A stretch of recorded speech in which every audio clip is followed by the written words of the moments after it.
is giving the invocation at that event, the kickoff to the entire inaugural week. His name is Gene Robinson. No, not that Gene Robinson, though I'm sure that would have been a very nice choice, too. It's actually Bishop Gene Robinson of New Hampshire. Bishop Gene Robinson is the first openly gay bishop in the Episcopal Church. He is internationally known. The Obama transition team insists that Bishop Robinson's invitation was long planned. It was not at all related to trying to win back the affections of Mr. Obama's erstwhile teeth-gnashing supporters who were alienated by the Rick Warren decision. Joining us now to talk about this and to talk about Rick Warren's invitation and to talk about this great honor is Bishop Gene Robinson of New Hampshire. Bishop Robinson, thank you so much for coming on the show. I know you've decided to give us this interview exclusively, and I really, really appreciate it.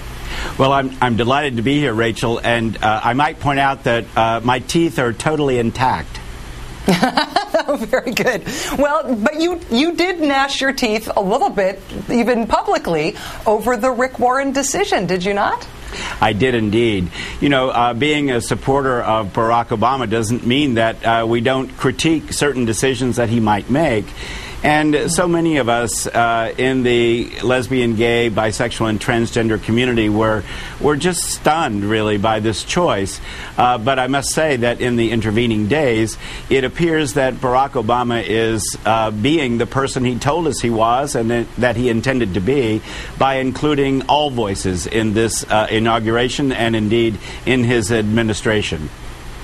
As you could tell from my introduction, I am a little skeptical about the idea that that your invitation and the Rick Warren invitation were totally uncoupled in the minds of the transition team. But you have commented since the invitation that you really don't think that that these were the same decision. You think that your invitation was planned way ahead of time.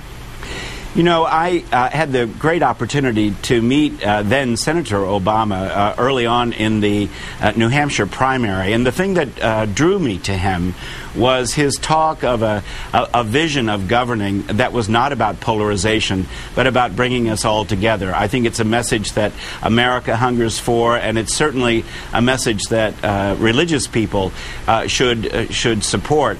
And then I worked behind the scenes with the campaign, particularly advising Senator Obama around gay and lesbian issues. And so I think it was really based upon the brief but important relationship that he and I have been able to establish.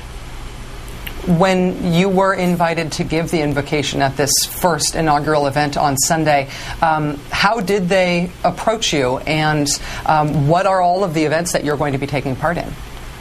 Well, they approached me by telephone. It's a wonderful and long-standing custom, and we even have telephones in New Hampshire. It's quite amazing. No, I was invited to pronounce the invocation, which is just an amazing honor, and then invited along with my partner to participate in the swearing in the National Prayer Breakfast, and a number of other private events. And I think gay and lesbian people everywhere should feel very much welcomed by this administration through that.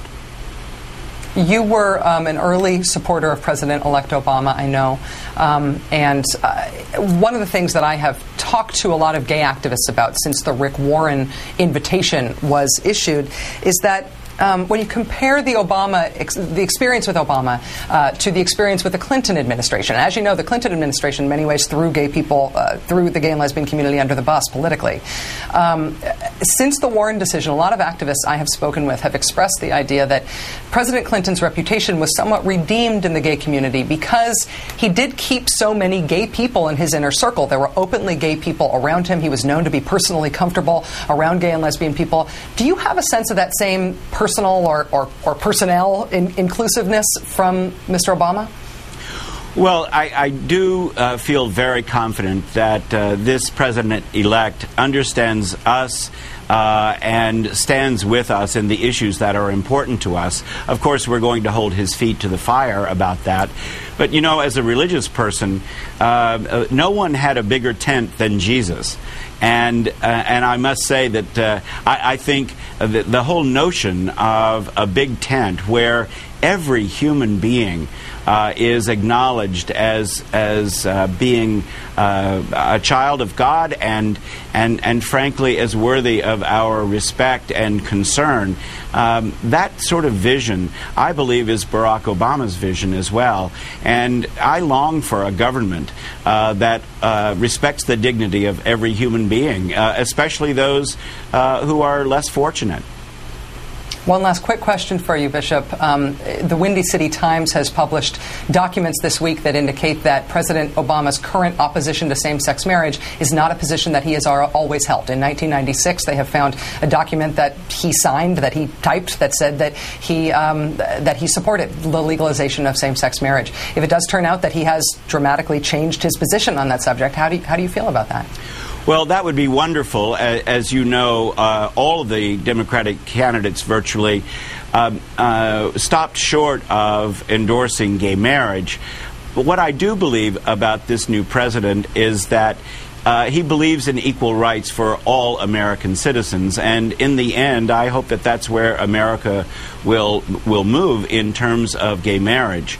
Certainly, as a religious person, I will support anything that shows us to be equally valuable to each other and to our government. Bishop Gene Robinson, it is such an honor to have you on the show, and I know that this has been a great honor for you to get this invitation. Good luck on Sunday, and thanks for joining us tonight. You're very welcome. It's great to be with you.